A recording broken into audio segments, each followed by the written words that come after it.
Merhaba arkadaşlar. Bugün son yılların en tanınmış Türk oyuncularından biri olan Can Yaman hakkında konuşacağız. Onun adı artık sadece Türkiye'de değil, uluslararası alanda da büyük bir ilgiyle anılıyor. Can Yaman 8 Kasım 1989 tarihinde İstanbul'da doğdu. Onun hayat hikayesini ilginç kılan noktalardan biri de oyunculuğa giden yolunun oldukça farklı olmasıdır. Öncelikle hukuk eğitimi aldı.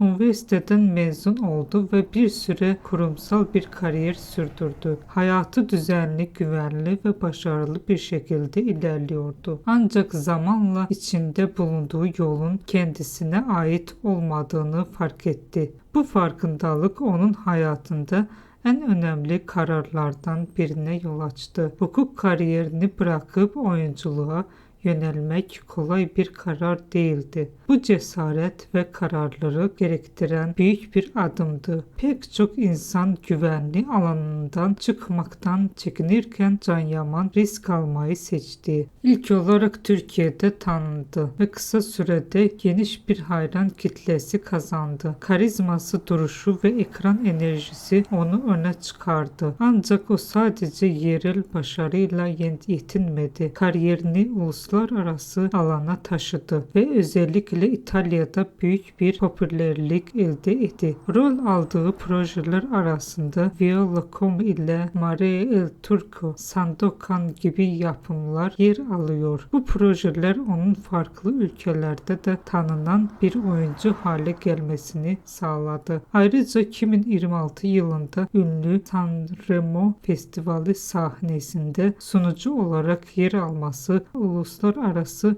başarısının önemli bir göstergesidir. Can Yaman ilginç kılan sadece kariyeri değil, onun hayatında disiplin eğitimi, yabancı dil bilgisi, spor ve cesaret gibi unsurlar bir araya geliyor. Bu özellikler onu sıradan bir oyuncudan çok daha fazlası haline getiriyor. Hukuk gibi güvenli bir mesleği bırakıp tamamen farklı bir alanda başarı elde etmek sadece şansla açıklanamaz. Bu kararlılık, özgüven ve değişime açık olmanın bir sonucudur. Sonuç olarak Can Yaman'ın hikayesi sadece bir oyuncunun başarı öyküsü değildir. Aynı zamanda insanın kendi yolunu bulma, risk alma ve potansiyelini gerçekleştirme hikayesidir.